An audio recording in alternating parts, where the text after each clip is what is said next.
नाजरीन, आप देख रहे हैं रियासत का मशहूर व मकबूल यूट्यूब चैनल बज़्म आईना वकील साहब पोस्ट। सैयद कुदरतुल्लाह खातरी वकील साहब एक बार फिर करनूल की अहम खबर के साथ आपके रूबरू हाजिर है। आज की अहम खबर ये है कि आज सुप्रीम कोर्ट की जानिब से एससी तबके के फेवर में फ़ैसला दिए जाने के बाद पूरे ज़िले में एससी तबकों की जानिब से ऑर्गेनाइजेशन सोसाइटीज़ की जानिब से बड़े पैमाने पर खुशी का इजहार किया गया। इस मौके पर करनूल डिस्ट्रिक्ट बार एसोसिएशन की जानिब से एससी एसटी लॉयर्स ने खुशी का इजहार किया। ज़िला कलेक्ट्रेट पर भी जो है खुशी का इजहार किया गया एमआरपीएस ऑर्गेनाइजेशन की जानिब से और दीगर ऑर्गेनाइजेशंस की जानिब से भी खुशी का इजहार किया गया। आप देखिए खुसूसी रिपोर्ट। सैयद कुदरतुल्लाह खातरी वकील साहब को दीजिए इजाज़त। अगर आप हमारे चैनल को अब तक सब्सक्राइब नहीं किए हैं तो ज़रूर सब्सक्राइब करें, लाइक करें, शेयर करें, कमेंट करें, बेल बटन दबाना ना भूलें ताकि लेटेस्ट वीडियोस आप तक आसानी से दस्तियाब हो सके।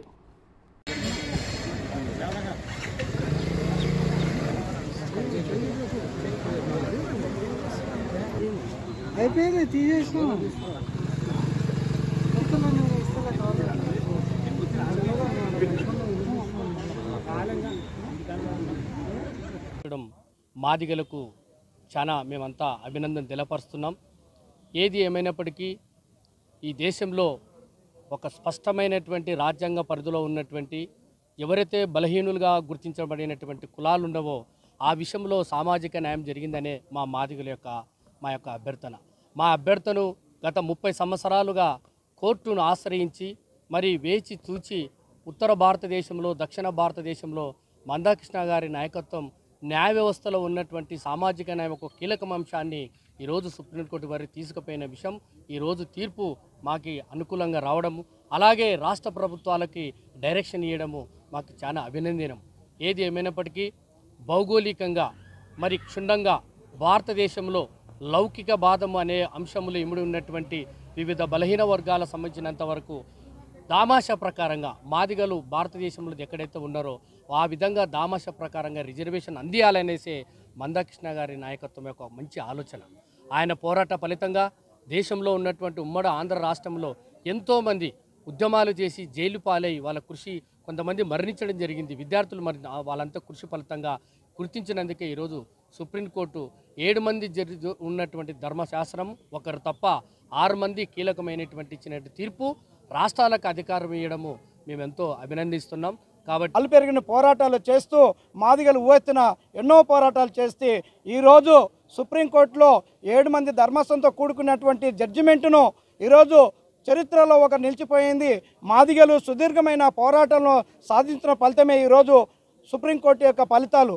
ఈరోజు జనాభా నిష్పత్తి ప్రకారంగా ఈ ఉమ్మడి ఉన్నటువంటి రాష్ట్రంలో వివిధ కులాలు 59 కులాలు ఉన్నటువంటి ఉపకులాలు కూడా జనాభా నిష్పత్తి ప్రకారంగా విద్య ఉద్యోగ సంక్షేమ రంగాల్లో రాజకీయాల్లో కూడా మా వాటా కావాలని చెప్పి నిరంతరమైన పోరాటం చేస్తే ఈరోజు సుప్రీంకోర్టు ఇచ్చినటువంటి దాంట్లో విద్య ఉద్యోగ సంక్షేమ రంగంలో రాజకీయ రంగంలో కూడా మా వాటా కావాలని చెప్పేసి ఆ తీర్పు వచ్చింది. కాబట్టి మాదిగలు యావత్ రాష్ట్ర వ్యాప్తంగా హర్షం వ్యక్తం చేస్తూ అటువంటి తీర్పును కూడా మాదిగలు స్వాగతిస్తున్నాం. కాబట్టి ఈరోజు మాదిగ లాయర్ల ఫెడరేషన్ తరఫున కూడా సుప్రీంకోర్టులో న్యాయవాదుల తరఫున కూడా ఎన్నో పోరాటాలు చేస్తూ ఆ సుదీర్ఘమైన పోరాటాన్ని మళ్ళీ తీసుకొని అంటే 2000 నుండి 2004 వరకు 20,000 ఉద్యోగాలు సాధించినప్పుడు అంటే 2 దశాబ్దాల పాటు నేటి వరకు కూడా ఎన్నో ఉద్యోగాల్లో కోల్పోయినటువంటి చరిత్ర మాదిగలకు ఉన్నది. కాబట్టి ఇప్పటికైనా సామాజిక న్యాయం జరిగిందని చెప్పి మాదిగలం హర్ష వ్యక్తం చేస్తున్నాం.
ముప్పై సంవత్సరాల శ్రమ ఫలితంగా ఈరోజు వెలువడింది. శ్రమ ఊరుకోబోదని అన్నట్లుగా 30 సంవత్సరాల శ్రమ ఫలితమే ఈరోజు వర్గీకరణ సామరస్యంగా పరిష్కరించబడిందని మేము తెలియజేసుకుంటున్నాం. అదేవిధంగా ఈ సానుకూల భవనాలన్నీ కూడా మా ఎంఆర్పిఎస్ అమరులైనటువంటి వారికి మేము అంకితం చేస్తున్నామని కూడా ఈ సభాముఖంగా తెలియజేసుకుంటున్నాము.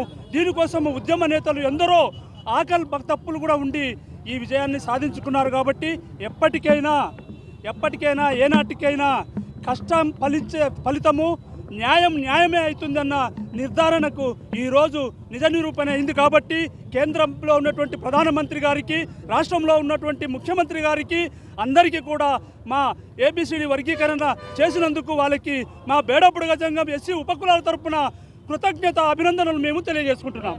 సంకల్పం కట్టిదే మా అన్న కండవ మార్చలేదు, కండవలు తోడుకుపోలేదు. మాట ఇచ్చి కేంద్రానికి గెలిపించాడు, రాష్ట్రానికి మాట ఇచ్చి రాష్ట్రాన్ని గెలిపించినాడు.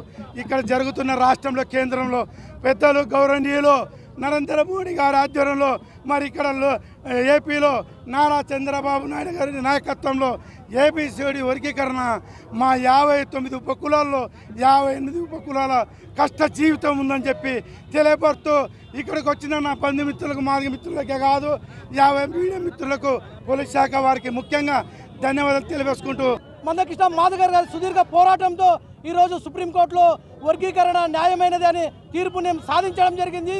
తెలంగాణ ప్రభుత్వం కూడా వర్గీకరణ వెంటనే అమలు చేస్తామని చెప్పారు. అలాగే ఇక్కడ కూడా ఆంధ్రప్రదేశ్ ముఖ్యమంత్రి నారా చంద్రబాబు నాయుడు కూడా రాబోయే రోజుల్లో అతి త్వరలోనే వర్గీకరణకు ఆయన కూడా కట్టుబడి ఉండాలని ఈ సందర్భంగా కోరుతున్నాం.